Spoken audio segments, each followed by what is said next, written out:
Hey guys, Yuvraj here from the Brainstorm Force team, makers of the Astra theme for WordPress. And once again, on a Monday, I'm welcoming you to a brand new episode. This is episode number 13 of the WordPress News Edition video, whatever you would like to call it. And here, if you don't know, if you're watching this for the first time, I collect all the interesting WordPress, SEO, PPC, Google search related news, and collect all of them, curate them, and present it everything to you in this small video. So let's start with the interesting stories for tonight or today. So starting with the first exciting story for today is all the exciting, amazing Halloween deals that some of which you might still be able to get if you act right now. Now, we did already make a video about this, which was published maybe on the Friday last week. And we did cover, or specifically I covered, all the exciting deals that you could get, not only on Brainstorm Forces products. We had exciting offers running on Astra Pro, Schema Pro, all the bundles we have, Convert Pro, Ultimate Add-ons for Elementor, UABB, also exciting products that we've recently acquired like Project Huddle, also exciting video players like Presto Player, and tons of different categories. There are some amazing deals right here, and you might be able to still get your hands on some of these offers. So if you want to check them out, you go grab the deal, or I say go check out individual deals for yourself. The link to this blog post that I'm using on the screen right now is in the description of this video. So go check it out. Let's talk or let's move on to the actual WordPress news.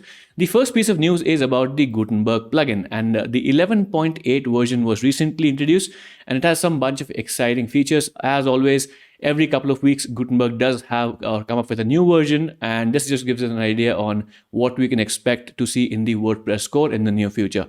So just to give you some idea or basic things about what changed. So first you have the cover block has now background opacity option. So the author of this blog post showed off a great little example, which is not loading for me for some reason. Let me refresh the page. Meanwhile, I'll explain some other additional features that were introduced with the transparency option in the or the background opacity option with the cover block. We also have automatic generating heading anchors. Now, this was very exciting to me. Again, for some reason, the images on this page are not loading for me. So you might already know if you are at a terms of condition or so not terms of condition, maybe a table of contents piece to your blog. So you have HTML anchors using which the actual table of contents actually work. So now Gutenberg plugin will add those automatically to your page. Oh, the image is finally loaded. So this is an example of where you can add nest cover blocks and provide some transparency options, which will give more design flexibility. So this is one option that has been recently introduced. The second option or second feature I was talking about was automatically generated heading anchors. And this is just an example of how the UI will look like. So let's say you have a heading called The Road to Glory. So you'll see the actual tag or the anchor that has been assigned to the block right here. This will make it easy for you to create links directly to specific sections of your page, and also future hints at maybe a table of contents plugin or block natively coming to WordPress. Now, technically, the author does mention that the table of contents block has been, the code base has been present in the Gutenberg plugin, but it's not been activated yet. So maybe the developers behind the plugin, behind the block, are still waiting for the ecosystem to mature. So these are some exciting updates. We have a bunch of different updates. We have featured patterns and plain block code style, but the HTML anchors was something I was really excited about. So make sure to check out the entire blog post. I'll link it in the description. Talking about updates, we have two exciting updates for WooCommerce. WooCommerce 5.9 RC number 1 or RC1 is now available, and it has a bunch of improvements. I'll leave the improvements part aside because most of them are technical and bug fixes. So you can check it out, whatever you're interested in. Also, we have another amazing release, or I say a new release with WooCommerce Block 6.2.0. This has also been released. So if you have an online store where you use WooCommerce Block 6.2, check out the release notes, check out all the things that have been changed, improved, and update and utilize all those amazing features. That's been the update for WooCommerce. We have another update with Fluent CRM. So with Fluent CRM has been updated to 2.3.0, the latest version, and has interesting, or I'd say useful integrations now with BuddyPress, Thrivecart, LearnPress integration. So you'll be able to design pages, or you'll be able to make changes or integrate with these products, I'd say seamlessly. There are some details behind the entire process or what has improved in Fluent CRM.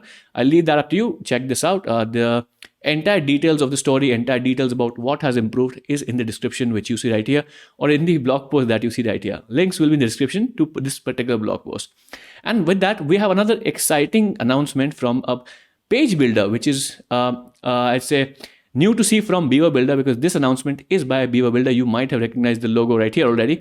So it's a kind of a new service they have announced called Assistant Pro. What Assistant Pro is that, let's say you are a web developer or designer, or you have a small agency that develops a lot of websites. So what happens is you have to recreate a lot of your assets, maybe a design style, maybe a set of blocks that you use with Beaver Builder. You might have to recreate them for every client website. So what Assistant Pro aims to do is it is a kind of a private cloud which you can store all your design assets on. So maybe a set of color palettes, a set of blocks that you've designed in Beaver Builder, and it'll just let you synchronize or use this over multiple systems. So maybe let's say you have 3 designers. They can all have their assets linked together in a single service by Beaver Builder, which is called the Assistant Pro. Exciting service. I haven't had the chance to try it out or the free trial, but what's the interface like? How would the UI be? How seamless does it work? Does it work as advertised? I haven't had the time to check it out, but if you're an agency who does work with Beaver Builder, this is an exciting news which might make your life easier. So make sure to check it out. Again, links will be in the description. Coming to the next interesting update is with JetPack. So JetPack plugin, which you are probably already familiar with, has launched a new licensing portal for agencies. So let's say you are an agency again and you use a JetPack plugin on a lot of your client websites. So they've introduced a client portal where you will be able to manage all those licenses in a single place. This is very useful for developers or people who do client work for multiple clients and use the JetPack plugin. Just makes it easy for you to keep track of all the licensing that you've bought for JetPack and all the services you've acquired or use from the JetPack plugin. So a small update, but very useful for people who actually use JetPack. I personally haven't used JetPack. I'm not a developer, but seems like an interesting update. Coming to the next interesting or 2 sets of news, or 1 set of news with 2 sets, I don't know. 2 interesting pieces of news, or I'd say very important pieces of news, is about 2 vulnerabilities discovered in WordPress plugins. So the first vulnerability was discovered in the Optin Monster plugin, which was quickly fixed. And Optin Monster has been a fantastic plugin. We've recommended it in this particular offer. We have an offer from Optin Monster. We recommend it. So they had a vulnerability. Thankfully, what WordPress reported that, according to them, the vulnerability was not exploited on any of the websites that they track. So the vulnerability was discovered before it got out and it was taken advantage of, and it was quietly fixed very quickly. So if you are an Optin Monster user, just come here, and what you should update to quickly is the version 2.6.5 for Optin Monster. That is the version that is fixed or patched and does not have the security vulnerabilities. And looking at the timeline, this was discovered September 20th. It's quite some time back. And of course, there is a time period where the security vulnerability who found the vulnerability, the company that found it, securely communicates with the plugin developer and they have it fixed. And this is what happened. September 20th, they discovered a few dates. This was discovered. The update was released next day, September 29th. And this has now been publicly announced. This is a responsible way of handling any kind of security vulnerabilities at least a month after the plugin update is released. So this is where it gets interesting. Optin Monster, if you use it, make sure to update to the latest version. Talking about the next vulnerability, which happened in the social feed plugin. So this is the plugin I'm talking about. Smash Balloon social feed, social post feed, which is also called sometimes the custom Facebook feed. I believe that was the previous name of the plugin. So this also had a small security vulnerability. Again, this was not exploited. This was just discovered by JetPack during their regular security analysis, and they also communicated with the plugin developers. This was quietly and quickly fixed. The recent version for the plugin is now 4.1, if I believe. Let me check. Yeah, 4.1 is the latest version, which is now patched. Looking at the timeline, 14th of last month was the communication. 18th of the month they confirmed the vulnerabilities, and on 21st last month the updated version was released, which was 4.0.1. The recent version is 4.1, and of course it does not have any security vulnerabilities as of today. So make sure to update to this latest version if you're using this plugin called the Smash Balloon social post feed, or if you know it by the older name, custom Facebook feed. So those are the interesting WordPress related news. Let's switch over to some interesting news by Google. So talking about the first interesting news with regard to social media, Instagram. You probably on Instagram, maybe use it for business, maybe use it for entertainment. But the interesting update that Instagram has done is that now the sticker link, right? So you in stories, you have lots of stickers that you can use, but the link sticker is now available for everybody. Earlier, what happens if you are Instagram savvy?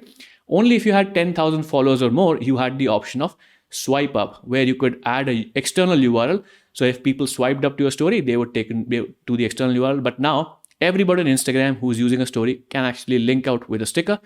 Who knows, maybe we'll start posting some interesting updates to Instagram as well. So make sure to follow us. I'll try and leave links down in the description of this video.